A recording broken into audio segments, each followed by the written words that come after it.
अस्सलाम वालेकुम मेरा भाइयों। इंशाल्लाह बोल के मैं बात चालू करता हूँ। ಆತ್ಮೀಯ ಬಂಧುಗಳೇ, ಇವತ್ತಿನ ಲೋಕಸಭಾ ಚುನಾವಣೆಯ ಪ್ರಚಾರಾರ್ಥವಾಗಿ ಪರ್ತಿ ಮಸೀದಿಗೆ ಆಗಮಿಸಿದಂತಹ ಆತ್ಮೀಯ ನಮ್ಮ ಬೀಳಿಗೆ ತಾಲೂಕಿನ ಹಾಗೂ ಕರ್ನಾಟಕ ರಾಜ್ಯದಲ್ಲಿಯೇ ತಮ್ಮ ಹೆಸರನ್ನು ಕಾಪಾಡಿಕೊಂಡು ಬಂದಂತಹ ಮೌಲಾನಾ ಅಬು ಶಮನ್ ರಾಜಿ ಅವರೇ, ಬಿಜಾಪುರದ ಉಸ್ತುವಾರಿಯಾಗಿ ಚುನಾವಣೆಯ ಉಸ್ತುವಾರಿಯಾಗಿ ಆಗಮಿಸಿದಂತಹ ಆತ್ಮೀಯರಾದ ಮೈನುದ್ದೀನ್ ಕುಲಾತಿ ಅವರು, ಕರ್ನಾಟಕ ರಾಜ್ಯ ದಲಿತ ಸಂಘರ್ಷ ಸಮಿತಿಯ ಸಂಘಟನಾ ಸಂಚಾಲಕರು, ಬೀಳಿಗೆ ತಾಲೂಕಾ SC ಕಾಂಗ್ರೆಸ್ ಘಟಕದ ಅಧ್ಯಕ್ಷರಾದಂಥ ಆತ್ಮೀಯರಾದ ಬಸವರಾಜ ಹಳ್ಳಮನಿಯವರೇ, ಹಿಂದಿನ ಜಿಲ್ಲಾ ಪಂಚಾಯಿತಿಯ ಅಧ್ಯಕ್ಷರು ಆತ್ಮೀಯರಾದ ಕಾಂಗ್ರೆಸ್ ಮುಖಂಡರಾದಂಥ ಆತ್ಮೀಯ ಹನುಮಂತ ಒಳ್ಳೆಯವರೇ, ಕರ್ನಾಟಕ KS ನಿಸ್ಸಾರಮ್ಮದವರು ಕವಿತೆ ಕೇಳಿರ್ಬೋದು. ಕರ್ನಾಟಕದ ಅತ್ಯಂತ ವಸ್ತುನಿಷ್ಠ ಕವಿ ನಿಸ್ಸಾರಮ್ಮದವರು ನಿತ್ಯೋತ್ಸವ ತಾಯಿ ನಿತ್ಯೋತ್ಸವ ಅನ್ನುವಂಥ ಕವಿತೆಯನ್ನು ಬರೆದರು. ಈ ಕರ್ನಾಟಕದ ಬಗ್ಗೆ ಜೋಗದ ಸಿರಿ ಬೆಳಕಿನಲ್ಲಿ, ತುಂಗೆಯ ಸಿರಿ ಹೊಳಪಿನಲ್ಲಿ, ನಿತ್ಯೋತ್ಸವ ತಾಯಿ ನಿತ್ಯೋತ್ಸವ. ರಹಮತ್ ತೆರೆಕೆರೆ ಅವರು ನೀವು ಕೇಳಿರ್ಬೋದು ಅವ್ರ ಹೆಸರನ್ನ. ಒಳ್ಳೆಯ ಸಾಹಿತಿ, ಕರ್ನಾಟಕ ಕಂಡಂತ ಒಳ್ಳೆಯ ಸಾಹಿತಿ ರಹಮತ್ ತೆರೆಕೆರೆ. ಅನೇಕ ವಿಚಾರಗಳನ್ನ ಹೇಳ್ತಾ ಇದ್ರು ಅವರು. ಇವತ್ತಿನ ದಿವಸ ಕೂಡ ಬಸವಣ್ಣನ ಬಗ್ಗೆ ಇಷ್ಟು ನಿಷ್ಠುರವಾಗಿ ಅತ್ಯಂತ ಬಸವಣ್ಣನ ವಚನಗಳನ್ನ ತಮ್ಮ ಸಾಹಿತ್ಯದಲ್ಲಿ ಪ್ರಕಟ ಮಾಡಿ ಈ ಕರ್ನಾಟಕದ ಸೌಹಾರ್ದತೆಯನ್ನು ಉಳಿಸಿಕೊಳ್ಳಲಿಕ್ಕೆ ಇವತ್ತು ರಹಮತ್ ತೆರೆಕೆರೆ ಅವರು ಕಾರಣ, ನಿಸ್ಸಾರಮ್ಮದವರು ಕಾರಣ. ಮೊಹಮ್ಮದ್ ಕುಯಿ ಅವ್ರ ಭಾಷಣ ಕೇಳಿಬಿಟ್ಟು ಮಾಡಿಕೊಂಡಾಗ ಬೀಳಿಗೆಯಲ್ಲಿ ನಮ್ಮ ಮಾವುಸ್ವಾನಿ ಉರ್ಸ್ ನಡೆದಾಗ ಮೊಹಮ್ಮದ್ ಕುಯಿ ಅವರು ಬಂದಿದ್ದಾರೆ, ಕಾಸರಗೋಡಿನಿಂದ ಬಂದಿದ್ದಾರೆ. ಭಾವೈಕ್ಯತೆಯನ್ನು ಬಿತ್ತವರು ಅವರು, ಈ ದೇಶದಲ್ಲಿ ಭಾವೈಕ್ಯತೆಯನ್ನು ಬಿತ್ತಾರೆ. ಅದೇ ರೀತಿಯಾಗಿ ದಲಿತರಲ್ಲಿ ಮಹಾನ್ ಸಾಹಿತಿಗಳು, ದೇವನೂರು ಮಹಾದೇವ ದೊಡ್ಡ ಸಾಹಿತಿ. ಅದೇ ರೀತಿಯಾಗಿ ಮೊನ್ನೆ ನಿಧನ ಹೊಂದಿದಂಥ ಡಾಕ್ಟರ್ ಸಿದ್ದಲಿಂಗಯ್ಯ. ಈ ದೇಶವನ್ನು ಅವ್ರು ಹೇಳ್ತಾ ಇದ್ರು, ಕಟ್ಟುತ್ತೇವ ನಾವು ಕಟ್ಟುತ್ತೇವ, ಒಡೆದ ಮನಸ್ಸುಗಳ ಕಂಡ ಕನಸುಗಳ ಕಟ್ಟುತ್ತೇವ ನಾವು ಕಟ್ಟುತ್ತೇವೆ. ನಾವು ಇವತ್ತೇನಾಗಬೇಕಾಗಿದೆ ಅಂತಂದ್ರೆ, ಈ ಭಾರತ ದೇಶದಲ್ಲಿ ಇವತ್ತು ದಲಿತರು, ಮುಸ್ಲಿಮ್ಸು ಎಲ್ಲ ಜನಾಂಗಕ್ಕೂ ನಾವು ಸೇತುವೆ ಆಗಬೇಕಾಗಿದೆ, ಸ್ನೇಹದ ಸೇತುವೆ ಆಗಬೇಕಾಗಿದೆ, ಮೊಹಬ್ಬತ್ಗೆ ಸೇತುವೆ ಆಗಬೇಕಾಗಿದೆ. ಇವತ್ತು ಮೊಹಬ್ಬತ್ತನ್ನು ಹಂಚಬೇಕಾಗಿದೆ. ಈ ಚುನಾವಣೆ, ಲೋಕಸಭಾ ಚುನಾವಣೆ, ಇದು 18ನೇ ಚುನಾವಣೆ ಈ ದೇಶದಲ್ಲಿ. 18ನೇ ಚುನಾವಣೆಯಲ್ಲಿ ನಮ್ಮ ಕಾಂಗ್ರೆಸ್ ಪಕ್ಷ ಅನೇಕ ವರ್ಷಗಳ ಕಾಲ ಆಡಳಿತವನ್ನು ನಡೆಸಿದೆ ಈ ದೇಶದಲ್ಲಿ. ಇಂದಿರಾ ಗಾಂಧಿ ಒಂದು ಮಾತನ್ನು ಹೇಳ್ತಿದ್ರು ಆಗಿನ ಜನ. ಇವತ್ತು ಇಂದಿರಾ ಗಾಂಧಿ ಯಾರನ್ನ ಹೆಚ್ಚು ನಂಬ್ತಾಳಪ್ಪ ಅಂತಂದ್ರ ದಲಿತರನ್ನ, ಮುಸ್ಲಿಮರನ್ನ ಅನ್ನುವಂಥ ಮಾತು ತಾವೆಲ್ಲರೂ ಕೇಳಿರ್ಬೋದು.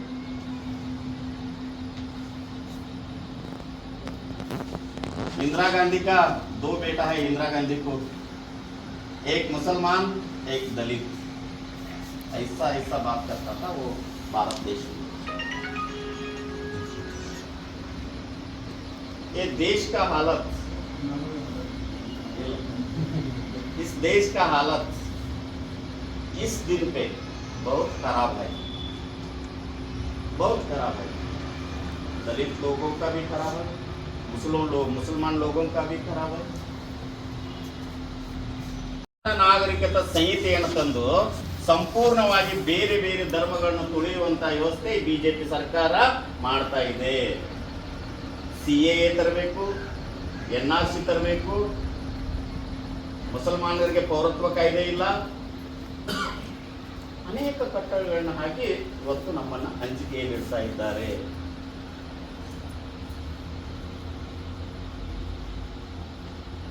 घर में रखता है, घर में ಹಂಚಿಕೆಯಲ್ಲಿರ್ತಾರೆ. ಅನೇಕ ಮೊನ್ನೆ ಅಮಿತ್ ಶಾ ಹೇಳಿದ್ರು, ಇಲ್ಲ ನಾವು ಮೀಸಲಾತಿಯನ್ನ ಇನ್ಮೇಲೆ ಮುಸಲ್ಮಾನರಿಗೆ ಮೀಸಲಾತಿ ಇಲ್ಲ, ದಲಿತರಿಗೂ ಮೀಸಲಾತಿ ಇಲ್ಲ, ಹಿಂದುಳಿದ ವರ್ಗಗಳಿಗೆ ಮೀಸಲಾತಿ ಇಲ್ಲ. ಆ ಮೀಸಲಾತಿ ನಾವು ಅಧಿಕಾರಕ್ಕೆ ಬಂದಿವತ್ತಂದ್ರೆ ಸಂಪೂರ್ಣವಾಗಿ ಮೀಸಲಾತಿಯನ್ನ ತೆಗೆದು ಹಾಕ್ತೇವೆ ಅನ್ನುವಂತ ಮಾತ ಈ ಗೃಹ ಮಂತ್ರಿ ಹೇಳಿದ, ಈ ದೇಶದ ಗೃಹ ಮಂತ್ರಿ ಅಮಿತ್ ಶಾ. ए बनिया है वो लोग,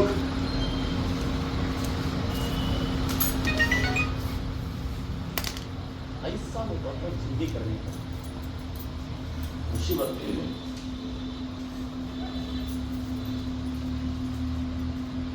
ಈ ವಿಚಾರವನ್ನು ಸಂಪೂರ್ಣವಾಗಿ ನಾವು ಅರ್ಥೈಸಿಕೊಂಡು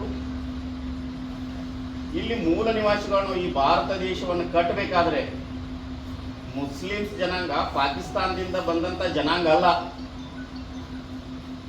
ಬೇರೆ ದೇಶದಿಂದ ಬಂದಂತ ಜನಾಂಗ ಅಲ್ಲ, ದಲಿತರು ಬೇರೆ ದೇಶದಿಂದ ಬಂದಂತ ಜನಾಂಗ ಅಲ್ಲ. ಇದು ಬೇರೆ ಧರ್ಮಗಳ ಅವ್ರ ಅಪ್ಪನ ಆಸ್ತಿ ಅಲ್ಲ. ಇದು ಈ ಮೂಲ ನಿವಾಸಿಗಳು, ಈ ದೇಶವನ್ನು ಕಟ್ಟಿದವರು ದಲಿತರು ಮತ್ತು ಮುಸ್ಲಿಮರು ಅನ್ನೋದನ್ನ ನಾವಿವತ್ತು ತಿಳ್ಕೋಬೇಕಾಗಿದೆ. ಈ ದೇಶವನ್ನು ಕಟ್ಟಿದವ್ರು ನಾವು, ಈ ದೇಶದ ಸಂಸ್ಕೃತಿಯನ್ನು ಉಳಿಸಿದವ್ರು ನಾವು, ಈ ದೇಶದಲ್ಲಿ ಬಂಧುತ್ವವನ್ನು ಉಳಿಸಿದವ್ರು ನಾವು, ನಾವೆಲ್ಲವನ್ನ ತಿಳ್ಕೋಬೇಕಾಗಿದೆ. ಇವತ್ತು ಈ ಕಾಂಗ್ರೆಸ್ನ ಅಭ್ಯರ್ಥಿ, ಲೋಕಸಭೆ ಅಭ್ಯರ್ಥಿಯಾದ ಸವಿತಾ ಪಾಟೀಲ್ ಅವರು ಅತ್ಯಂತ ಬುದ್ಧಿಜೀವಿ, ಅಷ್ಟೇ ಸರಳ ಜೀವಿ, LLB ಪದವೀಧರೆ. ಇವತ್ತು ನಮ್ಮ ಬಾಗಲಕೋಟೆಯಲ್ಲಿ SC ಘಟಕದ ದಲಿತರ ಒಂದು ಸಮಾವೇಶ ನಡೆದಾಗ ಅನೇಕ ವಿಚಾರಗಳನ್ನು ಹಂಚಿಕೊಂಡು ಅನೇಕ ಭಾಳ ಬುದ್ಧಿವಂತ ಹೆಣ್ಣು ಮಗಳು ಇವತ್ತಿನ ದಿವಸ. ಅಂತ ಹೆಣ್ಣು ಮಗಳಿಗೆ ನಾವಿವತ್ತು ಮತವನ್ನು ಕೊಟ್ಟು ಇವತ್ತು ಸಂವಿಧಾನ ರಕ್ಷಣೆಗಾಗಿ, ಮುಸ್ಲಿಂ ಜನಾಂಗದ ರಕ್ಷಣೆಗಾಗಿ, ದಲಿತ ಜನಾಂಗದ ರಕ್ಷಣೆಗಾಗಿ ನಾವಿವತ್ತು ಅವಳಿಗೆ ವೋಟ್ ಹಾಕಬೇಕಾಗಿದೆ. ನಮ್ಮ ಜಿಂದಗಿ ಸುಗಮವಾಗಿ ಸಾಗಲು, ನಮ್ಮ ಜೀವನ ಸುಗಮವಾಗಿ ಸಾಗಲು ಅವಳಿಗೆ ವೋಟ್ ಕೊಡಬೇಕಾಗಿದೆ. ಇಲ್ಲ ಅಂದ್ರೆ ಈ ದೇಶದಲ್ಲಿ ಬದುಕುವುದು. ಇವತ್ತು ಮೋದಿಗೆ ಬಹಳ ಕಷ್ಟ ಬಂದಿದೆ. ಇವತ್ತಿನ ದಿವಸ ನರೇಂದ್ರ ಮೋದಿ 400 का पार ಅನ್ನುವಂತ ಮೋದಿ, ಈ ಸಲ ಮೋದಿ ये देश का पार होता है, हिंदुस्तान का पार होता है. 400 पार नहीं है, हिंदुस्तान का पार होता है. ಅದಕ್ಕಾಗಿ ಆತ್ಮೀಯರೇ, ನಾವು ನೀವು ಎಲ್ಲರೂ ಇವತ್ತು ನಾವು ಈ ದೇಶದ 2 ಕಣ್ಣುಗಳು, ಈ ಭಾರತ ದೇಶದ 2 ಕಣ್ಣುಗಳು, ನಾವು ದಲಿತರು, ಅಲ್ಪಸಂಖ್ಯಾತರು, ಈ ಭಾರತ ಮಾತೆಯ 2 ಕಣ್ಣುಗಳು. ಒಂದು ಕಣ್ಣಿಗೆ ಭಾರತ ಮಾತೆಗೆ ಏನಾದರೂ ಆದರೆ ಇನ್ನೊಂದು ಕಣ್ಣಿಗೆ ನೋವು ಆಗ್ತಾ ಇದೆ. ಮುಸಲ್ಮಾನರಿಗೆ ಏನಾದರೆ ದಲಿತರಿಗೆ ನೋವು, ದಲಿತರಿಗೆ ಏನಾದರೂ ಮುಸಲ್ಮಾನರಿಗೆ ನೋವು. ಅದು ಈ ಭಾರತ ದೇಶದ ಸಂಸ್ಕೃತಿ. ಅದಕ್ಕಾಗಿ ನಮ್ಮ ಕರ್ನಾಟಕ ರಾಜ್ಯ ದಲಿತ ಸಂಘರ್ಷ ಸಮಿತಿ 1973ರಲ್ಲಿ ಹುಟ್ಟಿದಾಗ ನಾವು ಅದೇ ಸಿದ್ಧಾಂತದಿಂದ ಮೇಲೆ ಬಂದೀವಿ. ನಮ್ಮ ದಲಿತ ಸಂಘರ್ಷ ಸಮಿತಿಯ ಉದ್ದೇಶ ಅಲ್ಪಸಂಖ್ಯಾತರನ್ನ ನಮ್ಮ ಸಂಘಟನೆಯ ಜೊತೆಗೆ ಕೈ ಹಿಡಿದುಕೊಂಡು ಅವರಿಗೆ ಸ್ವಾಭಿಮಾನವನ್ನು ಕೊಡುವುದೇ ನಮ್ಮ ದಲಿತ ಸಂಘರ್ಷ ಸಮಿತಿ. ನಾವು ಅವರನ್ನು ಕೈ ಹಿಡ್ಕೊಂಡು ಹೋಗಬೇಕಾಗಿದೆ. ಈ ಪ್ರಜಾಪ್ರಭುತ್ವ ರಾಷ್ಟ್ರದಲ್ಲಿ ನಮ್ಮ ಬಂಧುಗಳು, ನೀವು ಬೇರೆ ಯಾರೂ ಅಲ್ಲ, ನಮ್ಮ ಬಂಧುಗಳನ್ನು ನಾವು ಕೈ ಹಿಡ್ಕೊಂಡು ಹೋಗಬೇಕಾಗಿದೆ. ಇಲ್ಲ ಅಂದ್ರೆ ಈ ದೇಶದಲ್ಲಿ ಒಂಟಿ ದೆವ್ವಿನ ಕುಣಿತ ಆಗ್ತಾ ಇದೆ. ಇವತ್ತು ನರೇಂದ್ರ ಮೋದಿ ಗಜ್ಜಲ್ ಕಾ ನಾಚ್, ಉರ್ದುದೊಳಗ ಶಬ್ದ ಬರ್ತೈತೇನು ಸಾಹೇಬ್ರೆ? ಗಜ್ಜಲ್ ಕಾ ನಾಚ್, ಒಂಟಿ ದೆವ್ವಿನ ಕುಣಿತ. ಮೋದಿ ಒಂಟಿ ದೆವ್ವ ಇದ್ದಂಗ. ಆ ದೆವ್ವ ಇವತ್ತು ಭಾರತ ದೇಶದಲ್ಲಿ, ಆ ಒಂಟಿ ಕಣ್ಣಿನ ದೇವಿಗೆ ಯಾವುದೂ ಕಾಣಿಸ್ವಲ್ತದಕ್ಕೆ. ಹಿಂದೂ ನೋಡಂಗಿಲ್ಲ, ಮುಂದೆ ನೋಡಂಗಿಲ್ಲ, ಹಂಗ ಕುಣದ ಕುಣಿಯಾಕತೈತಿ. ಅದಕ್ಕೆ ಪರಿವೇ ಇಲ್ಲ. ಅದಕ್ಕಾಗಿ ನೀವು ನಮ್ಮ ಇಸ್ಲಾಂ ಬಂಧುಗಳು, ಮುಸ್ಲಿಂ ಬಂಧುಗಳು, ಇವತ್ತು ನೀವು ಅತ್ಯಂತ ಪ್ರಾಮಾಣಿಕವಾದಂಥ ಜನಾಂಗ. ಇವತ್ತು ನಮಾಜ್, ಜಕಾತ್, ರೋಜಾ, ಕುರಾನಿನ ಪ್ರಕಾರ ಮೂರನ್ನು ಸಹ ನಿಷ್ಠೂರವಾಗಿ ಪಾಲಿಸಿ 1 ತಿಂಗಳ ತನಕ ಉಪವಾಸ ಇದ್ದು ನೀವು ಪವಿತ್ರವಾದಂಥ ಮಾಡಿ ಒಂದು ವಾರದಲ್ಲಿ ಇವತ್ತು ಚುನಾವಣೆ ಪ್ರವೇಶ ಆಗಿದೆ ಬಂಧುಗಳು. ಈ ಪವಿತ್ರ ದಿನಮಾಸದಲ್ಲಿ ಇವತ್ತು ರಂಜಾನ್ ಹಬ್ಬ ಮುಗಿದು ಚುನಾವಣೆ ಪ್ರವೇಶ ಆಗಿದೆ. ಅದಕ್ಕಾಗಿ ಇವತ್ತು ಅಲ್ಲಾನಲ್ಲಿ ಇವತ್ತು ಒಂದು ಮಾತನ್ನು ನಮ್ಮ ಯಮನಪ್ಪರ ಬಾಳ ಹೇಳಿದ್ರು. ಏನೋ ಒಂಥರ ಸಂಯುಕ್ತ ಪಾಟೀಲ್ ಅವರು ಅಲ್ಲಾನ ಒಂದು ಕ್ರಿಯೆಗಾಗಿ ಇಲ್ಲಿ ಬಂದಾರೇನು, ಅಲ್ಲಾನ ಸಂದೇಶ ತಗೊಂಡು ಬಂದಾರೇನು ಅನ್ನುವಂಥದ್ದು ಭಾಳ ಮಾರ್ಮಿಕವಾದಂಥ ಮಾತು. ಯಾವುದೇ ರೂಪದಲ್ಲಿ ಭಗವಂತ ಅಲ್ಲ, ಯಾವುದೇ ರೂಪದಲ್ಲಿ ಬರ್ಬೋದು ನಮ್ಮನ್ನ ಮೇಲೆ ಎತ್ತ, ಯಾವುದೇ ರೂಪದಾಗ ಬರ್ಬೋದು. ಆ ಭಗವಂತ ಇವತ್ತು ಆ ಸೃಷ್ಟಿ ಮಾಡಿ ಒಳ್ಳೆಯ ವಿಚಾರಗಳ ಹೆಣ್ಣು ಮಗಳನ್ನು ಸೃಷ್ಟಿ ಮಾಡಿ ಈ ಲೋಕಸಭಾ ಕಳಿಸ್ಬೇಕು ಅನ್ನುವಂಥ ವಿಚಾರ ಅಲ್ಲಾಗೂ ಬಂದಿರಬೇಕೇನೋ ಅನಿಸ್ತಾ ಇದೆ ಇವತ್ತು. ಆ ವಿಚಾರಗಳನ್ನ ನಾವೆಲ್ಲರೂ ಇವತ್ತು ಮೌಲಾನಾ ಇವತ್ತು ಡೆಲ್ಲಿ ಎಲ್ಲ ಇವತ್ತು ಬಿಳಿಗಿ ಖಾಜಿ ಮೌಲಾನಾ ಇಲ್ಲಿ ಕೂತಾರಂದ್ರೆ ಡೆಲ್ಲಿಗೆ ಸಂಪರ್ಕ ಇರ್ತದೆ ಅಂತ ಒಂದು ವಿಚಾರವಾದಿ ಅವರು. ಇವತ್ತು ಯಾರಿಗೆ ಇವತ್ತು ಮಿಸ್ಟೇಜ್ ಆಗ್ಯಾರಂತಂದ್ರೆ ಅವ್ರ ಕೈ ಅವ್ರನ್ನ ಕರ್ಕೊಂಡು ಹೋಗ್ತಾರೆ, ಎಲ್ಲಪ್ಪ ನಿಮ್ಗೆ ಸಂಬಳಿಸೋದು. ಇದೆಲ್ಲ ಇಸ್ಲಾಮಿಕ್ ಧರ್ಮದಲ್ಲಿ ಬರ್ತಕ್ಕಂಥ ಅನೇಕ ಅಮಲಗಳನ್ನು ಹೇಳಿದೆ. ಇವತ್ತು ವೋಟಿಂಗ್ ನಡೆದಂಥ ಸಂದರ್ಭದಲ್ಲಿ ನೀರು ಇರ್ಲಿಕ್ಕಂದ್ರು ಯಾರಿಗೆ ನೀರು ಕೊಡ್ತೀವಿ, 500 ರೂಪಾಯಿ ನೀರು ನೀವು ತೊಗೊಂಡು ಹೋಗ್ತೀವಿ, ಅಲ್ಲಿ ನೀರಡಿಸಿ ಆದವ್ರು ನೀರು ಕೊಡ್ತೀವಿ. ಚುನಾವಣೆ ನಡೆದಂಥ ಸಂದರ್ಭದಲ್ಲಿ ಅಗ್ಗಲ ಮನೆಯವ್ರಿಗೆ ಆಕಸ್ಮಿಕವಾಗಿ ಅಡಿಗೆ ಮಾಡೋದು ತಡ ಅಂತಂದ್ರೆ ಯಾರೋ ಒಬ್ರು ಅಡಿಗೆ ಮಾಡಿ ಅವ್ರು ಊಟಕ್ಕೆ ಮಾಡಿಸ್ರಿ, ಚುನಾವಣೆಗೆ ಹೋಗ್ರಿ. ಈ ಅಮಲಗಳು ಇವೆ, ನೀವು ಕುರಾನ್ನಲ್ಲಿ ಬರ್ತಕ್ಕಂಥ ಅಮಲಗಳು ಇವೆ.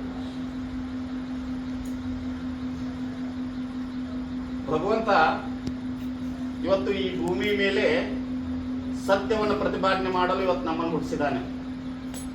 ಇವತ್ತು ಮುಸ್ಲಿಂ ಧರ್ಮ ಅನ್ನೋದು ಸತ್ಯದ ಸನ್ಮಾರ್ಗಕ್ಕೆ ಒಯ್ಯುವಂತ ಧರ್ಮ ಇದು. ಸತ್ಯದ ಸನ್ಮಾರ್ಗಕ್ಕೆ, ಶಾಂತಿಯ ಸನ್ಮಾರ್ಗಕ್ಕೆ ಕರೆದುಕೊಂಡು ಹೋಗುವುದು ಯಾವುದಾದ್ರೂ ಧರ್ಮ ಇದ್ರೆ ಅದು ಒಂದು ಇಸ್ಲಾಮಿಕ್ ಧರ್ಮ, ಒಂದು ಬೌದ್ಧ ಧರ್ಮ. ನಮಗೆ ಶಾಂತಿಯನ್ನು ಬೆಂಬಲಿಸುವಂತ ಧರ್ಮ. ಅದಕ್ಕಾಗಿ ನಮ್ಮ ಜೆ ಟಿ ಪಾಟೀಲ್ ಸಾಹೇಬರು ನಮ್ಮ ಅನೇಕ ಈ ಬಿಡಿಗಿ ಮತಕ್ಷೇತ್ರದ ನೂತನವಾಗಿ MLA ಆದ ನಂತರ 20 ವರ್ಷಗಳ ಕಾಲ ಅವರು MLA ಆದ ನಂತರ ಅನೇಕ ಕಾಮಗಾರಿಗಳನ್ನು ಮಾಡಿದ್ದಾರೆ. ಕೃಷ್ಣಾ ಮೇಲ್ದಂಡೆ ಯೋಜನೆಯಿಂದ ಬಾಧಿತರಾಗಿ ನೀವು ಇಲ್ಲಿ ಬಂದಿದ್ದೀರಾ. ಕೊರತೆ ಬಂಧುಗಳಿಗೆ ಕೃಷ್ಣಾ ಮೇಲ್ದಂಡೆ ಯೋಜನೆಯಿಂದ ಬಾಧಿತರಾಗಿ ಇಲ್ಲಿ ಬಂದಿದ್ದೀರಾ. ನೋವು, ಸಂಕಟ, ದುಃಖ, ದುಮ್ಮಾನ ಬಹಳ ಇವೆ ನಿಮ್ಮಲ್ಲಿ. ಅವೆಲ್ಲವೂ ಪರಿಹಾರ ಆಗಬೇಕಾದ್ರೆ, ಅವೆಲ್ಲವೂ ನಿವಾರಣೆ ಆಗಬೇಕಾದ್ರೆ ಆ ಸಂಸತ್ತಿನಲ್ಲಿ ಮಾತಾಡ್ತಕ್ಕಂಥ ಕೃಷ್ಣಾ ಮೇಲ್ದಂಡೆ ಯೋಜನೆ ಮುಳುಗಡೆ ಸಂತ್ರಸ್ತರ ಬಗ್ಗೆ ಮಾತಾಡ್ತಕ್ಕಂಥ ವ್ಯಕ್ತಿ ಸಂಯುಕ್ತ ಪಾಟೀಲ್ ಅವರು. ಕರ್ನಾಟಕದ ವಿಧಾನಸಭೆಯಲ್ಲಿ ಮಾತಾಡ್ತಕ್ಕಂಥ ವ್ಯಕ್ತಿ ಸನ್ಮಾನ್ಯ ಶ್ರೀ JT ಪಾಟೀಲ್ ಅನ್ನುವಂಥದ್ದನ್ನ ನಾವು ಮನವರಿಕೆ ಮಾಡ್ಕೋಬೇಕು. ಪ್ರತಿಯೊಂದು ಅಧಿವೇಶನದಲ್ಲಿ ಏನಾದರೂ ತಕ್ಷಣ ಇವತ್ತು ಎದ್ದು ನಿಂತು ಕೃಷ್ಣಾ ಮೇಲ್ದಂಡೆ ಯೋಜನೆ ಬಗ್ಗೆ ಇವತ್ತು ನಮ್ಮ ಶಾಸಕರ ಬಗ್ಗೆ ಬಹಳ ಅನುಭವಿಗಳು ಅವರು. JT ಪಾಟೀಲ್ ಸಾಹೇಬ್ ಕೃಷ್ಣಾ ಮೇಲ್ದಂಡೆ ಅವರು ಸಂತ್ರಸ್ತರ, ನಮ್ಮ ಯಮನಪ್ಪರೊಳ್ಳಿ ಅವರು ಸಂತ್ರಸ್ತರ. ಅವರು ಇವರೆಲ್ಲ ಪಟ್ಟಂತ ಎದ್ದು ನಿಂತು ಸರ್ಕಾರಕ್ಕೆ ಗಮನ ಸೆಳೆಯುವ ಸೂಚನೆಯನ್ನು ಕೂಡ ಸರ್ಕಾರಕ್ಕೆ ಗಮನ ಸೆಳೆಯುವಂತ ಸೂಚನೆಯನ್ನು ಕೊಡೋರು ನಮ್ಮ ಸನ್ಮಾನ್ಯ ಶ್ರೀ JT ಪಾಟೀಲ್ರು. ಅವರ ಕೈಯನ್ನು ಬಲಪಡಿಸಬೇಕಾಗಿದೆ. ನಮ್ಮ ಶಿವಾನಂದ ಪಾಟೀಲ್ ಮಂತ್ರಿಗಳನ್ನ ಕೈ ಬಲಪಡಿಸಬೇಕಾಗಿದೆ ಮತ್ತು ನಮ್ಮ ಅರವಿ ತಿಮ್ಮಾಪುರ ಅವ್ರ ಕೈಯನ್ನು ಬಲಪಡಿಸಬೇಕಾಗಿದೆ. ವಿಶೇಷವಾಗಿ ಒಂದು ಮಾತನ್ನು ಹೇಳ್ತೀನಿ ಬಂಧುಗಳೇ, ಈ ಕರ್ನಾಟಕ, ಈ ಭಾರತ ದೇಶದ ಕಾಂಗ್ರೆಸ್ ಪಕ್ಷದ ರಾಷ್ಟ್ರೀಯ ಅಧ್ಯಕ್ಷರಾದಂಥ ಶ್ರೀ ಮಲ್ಲಿಕಾರ್ಜುನ್ ಖರ್ಗೆ ಅವರು ತಮ್ಮ 81ನೇ ವಯಸ್ಸಿನಲ್ಲಿಯೂ ಕೂಡ ಬಿಡು ಇಲ್ಲದೆ ಕಾಂಗ್ರೆಸ್ ಪಕ್ಷವನ್ನ ಅಧಿಕಾರಕ್ಕೆ ತರಬೇಕು, ಈ ಕೋಮುವಾದಿಗಳನ್ನ ಈ ದೇಶ ಬಿಟ್ಟು ಕಳಿಸ್ಬೇಕು, ಮುಸಲ್ಮಾನರಿಗೆ ತೊಂದರೆ ಕೊಡ್ತಕ್ಕಂಥ RSS ಮತ್ತು BJPಯನ್ನು ಹೊರಗೆ ಹಾಕಬೇಕು, ಇವರೆಲ್ಲರ ಹಿತವನ್ನು ಕಾಪಾಡಬೇಕು ಅನ್ನುವಂಥ ಪ್ರಯತ್ನವನ್ನು ಮಾಡ್ತಾ ಇದ್ದಾರಲ್ಲ, ಅದು ನಾವೆಲ್ಲರೂ ಇವತ್ತಿನ ದಿವಸ ಎಲ್ಲರೂ ಅವಲೋಕನ ಮಾಡಬೇಕು. ಅವ್ರ ಕಡೆ ನಮ್ಮ ದೃಷ್ಟಿ ಇರಬೇಕು. ಇವತ್ತು ಭಗವಂತನಲ್ಲಿ ಇವತ್ತು ನೀವು ಏನು 5 ಹೊತ್ತು ನಮಾಜ್ ಮಾಡ್ತಿಲ್ಲ, ಇವತ್ತು ಮುಸ್ಲಿಂ ಬಂಧುಗಳು ನಮ್ಮ ಮಲ್ಲಿಕಾರ್ಜುನ್ ಖರ್ಗೆ ಅವರಿಗೆ ಆರೋಗ್ಯವನ್ನು ಕೊಡ್ಲಿ ಅಂತ ನಮಾಜ್ ಮಾಡಿದ್ರೆ ತಮ್ಮಲ್ಲಿ ಅವ್ರಿಗೆ ಆರೋಗ್ಯ ಸಿಗಬೇಕಾಗಿದೆ. ಇವತ್ತು JT ಪಾಟೀಲ್ ಅವ್ರ ಬಗ್ಗೆನೂ ಇವತ್ತು ನೀವು ಪ್ರಾರ್ಥನೆಯನ್ನು ಮಾಡಿರಿ. ಆ ವ್ಯಕ್ತಿಗಳು ಸಿಟ್ಟಿನ ಸ್ವಭಾವ ಇದ್ದಿರಬಹುದು, ಆದರೆ ಮಮತೆ, ಕರುಣೆ, ಪ್ರೀತಿ, ವಿಶ್ವಾಸ ಎಲ್ಲವನ್ನು ನಮ್ಮ ಮೇಲೆ ಇಟ್ಟಿದ್ದಾರೆ. ಆ ವ್ಯಕ್ತಿಗಳ ಆರೋಗ್ಯ, ಆ ವ್ಯಕ್ತಿಗಳ ಕುಟುಂಬಕ್ಕೆ ಆರೋಗ್ಯ, ಇವೆಲ್ಲವನ್ನ ಪ್ರಾರ್ಥನೆಯಲ್ಲಿ ತಾವು ಸಲ್ಲಿಸ್ರಿ. ಮತ್ತು ನಮ್ಮ ಮೌಲಾನ ಅವರು ಅನೇಕ ವಿಚಾರಗಳನ್ನು ಹೇಳಿದ್ರು. ಅವರು ಒಂದು ಈ ಚುನಾವಣೆ ಮುಗಿಯೋ ತನಕ, ರಿಸಲ್ಟ್ ಬರೋ ತನಕ ರೋಜಾ ತಪ್ಪದೆ ನೀವು ರೋಜಾ ಮಾಡ್ರಿ. ರಿಸಲ್ಟ್ ಆಗ್ಲೇಬೇಕು ಅನ್ನುವಂತ ಅಲ್ಲಾನಲ್ಲಿ ನಿಮ್ಮ ಬೇಡಿಕೆಯನ್ನು ಇಡ್ರಿ. ಅಲ್ಲಾನಲ್ಲಿ ದುವಾ ಪಡ್ಕೋರಿ. ಪ್ರಜಾಪ್ರಭುತ್ವ ರಕ್ಷಣೆಗಾಗಿ ಡಾಕ್ಟರ್ ಬಾಬಾ ಸಾಹೇಬ್ ಅಂಬೇಡ್ಕರ್ ಬರೆದಂತ ಸಂವಿಧಾನದ ರಕ್ಷಣೆಗಾಗಿ ನೀವು ಭಗವಂತನಲ್ಲಿ ದುವಾ ಮಾಡ್ಬೇಕಂತೂ ಸಹ ನಿಮ್ಮಲ್ಲಿ ವಿನಂತಿ ಮಾಡ್ಕೊತಾನೆ. ಇವತ್ತು ಅದಾಗ್ಲೇಬೇಕು ನಮ್ಮ ಮೌಲಾನ ಅವರು. ಇವತ್ತು ಮೋದಿ ಯಾರಿಗೆ ಹೇಳ್ಲಿಕ್ಕಂದ್ರ ಅಲ್ಲಾಗರ ಅಂಜಬೇಕಲ್ಲ, ಅಲ್ಲಾಗರ ಅಂಜಬೇಕಲ್ಲ ಮೋದಿ. ಅದಕ್ಕಾಗಿ ನೀವು ದುವಾ ಮಾಡ್ರಿ. ಆದಷ್ಟು ಬೇಗ ಇಂಥ ವ್ಯಕ್ತಿಯನ್ನ ಅಲ್ಲಾ ನಿಮ್ಮ ಮನೆಗೆ ಕಳಿಸಪ್ಪ. ಈ ದೇಶಕ್ಕೆ ಯೋಗ್ಯವಾದಂತ ಮನುಷ್ಯ ಅಲ್ಲ ಇವ. ಎಲ್ಲ ಜನಾಂಗದ ಮಧ್ಯೆ ವೈಮನಸ್ಸನ್ನು ಉಂಟು ಮಾಡುವಂತ ವ್ಯಕ್ತಿ. ಬಿಜೆಪಿ ಸರ್ಕಾರ, ಬಿಜೆಪಿ ವ್ಯಕ್ತಿಗಳು, ಲೀಡರ್ಗಳು ಇವರೆಲ್ಲ ಬೇಡ. ನಮ್ಮ ದೇಶಕ್ಕೆ ಸೌಹಾರ್ದತೆ, ಶಾಂತಿ, ಸಮಾಧಾನ, ಎಲ್ಲರನ್ನು ಸೋದರಂತೆ ನೋಡಿಕೊಂಡು ಹೋಗುವಂತ ಕಾಂಗ್ರೆಸ್ ಪಕ್ಷವನ್ನ ಅಧಿಕಾರಕ್ಕೆ ತಗೊಂಡ್ಬರಲಿ ಅನ್ನುವಂಥದ್ದನ್ನು ತಾವು ದುವಾ ಮಾಡಿದ್ರೆ ಅಂತಂದ್ರೆ ಖಂಡಿತವಾಗಿ ಈ ದೇಶದಲ್ಲಿ ಕಾಂಗ್ರೆಸ್ ಪಕ್ಷ ಅಧಿಕಾರಕ್ಕೆ ಬರುವುದು ಶತಸಿದ್ಧ ಅನ್ನುವಂಥ ಮಾತನ್ನು ಈ ಸಂದರ್ಭದಲ್ಲಿ ಹೇಳಿ, ನನಗೆ ಮಾತನಾಡಲಿಕ್ಕೆ ಅವಕಾಶ ಕೊಟ್ಟಂತ ಆತ್ಮೀಯ ಎಲ್ಲ ಮುಸ್ಲಿಂ ಬಂಧುಗಳಿಗೆ ಮತ್ತೊಮ್ಮೆ ನನ್ನ ಹೃದಯಪೂರ್ವಕ ನಮಸ್ಕಾರಗಳನ್ನು ಹೇಳಿ, ನನಗೆ ಎಲ್ಲರ ಮನೆಯಲ್ಲಿ ನಿಂತು ಮಾತಾಡಲಿಕ್ಕೆ ಅವಕಾಶ ಕೊಟ್ಟಂತ, ಇದು ನಮ್ಮ ಜೀವನದಲ್ಲಿ ಸುಯೋಗ ಇದೆ. ಇಂಥ ಮನೆಯೊಳಗೆ ನಾವು ನಿಂತು ಮಾತಾಡ್ತೇವಲ್ಲ, ನಮ್ಮ ಜೀವನದ ಒಂದು ಸುಯೋಗ ಅಂತ ತಿಳ್ಕೊಂಡು ಎಲ್ಲರಿಗೂ ವಂದಿಸಿ ನನ್ನ ಮಾತುಗಳಿಗೆ ವಿರಾಮ ಹೇಳುತ್ತೇನೆ. ಜೈ ಭೀಮ್, ಜೈ ಪೈಗಂಬರ್.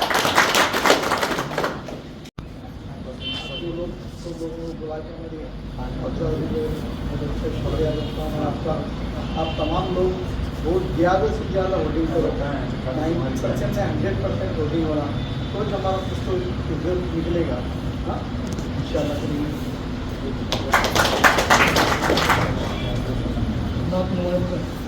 ಎಲ್ಲರೂ ದಯಮಾಡಿ ಸಂಯುಕ್ತ ಪಟೇಲ್ ಅವರು ಕೊಟ್ಟು ಹಾಕಿ ದಯಮಾಡಿ मौलाना की जरा दुआ पर ही खत्म हुआ। अच्छा है, बैठो भैया, दुआ कर दे। नहीं आप ही करना, नहीं मौलाना, हम आपकी दुआ लेने के लिए आए हैं। नहीं, मैं नहीं करूँगा, आपको ही करना है। हम नहीं करेंगे। मैं आपको बोला भी आपसे इंतहा भी आपका मुख्तसर होता, और ये भाइयों के लिए भी दुआ कर, 1 मिनट में दुआ करेंगे। اللهم صل على سيدنا سيدنا مولانا محمد وسلم عليك يا رسول الله صلى الله عليه وسلم. اللهم ربنا اتنا في الدنيا حسنة وفي الآخرة حسنة وقنا عذاب النار وقنا عذاب القبر وقنا عذاب الحشر وقنا عذاب الدين وقنا عذاب الدين. या अल्लाह या रहमान या रहीम, ए मालिक मौला पाक परवरदिगार, ए मालिक मौला पाक परवरदिगार, खासकर मौला हिंदुस्तानी मौला करीम पाक परवरदिगार, संविधान पर मौला करीम खासकर करम फरमा। ए मालिक मौला पाक परवरदिगार, हिंदू मुस्लिम भाई के दरमियान भाईचारे की मोहब्बत अता फरमा। ए मौला करीम हिंदुस्तान में अमन और शांति अता फरमा। ए मौला करीम मुसलमान और गैर लोगों के दरमियान भाई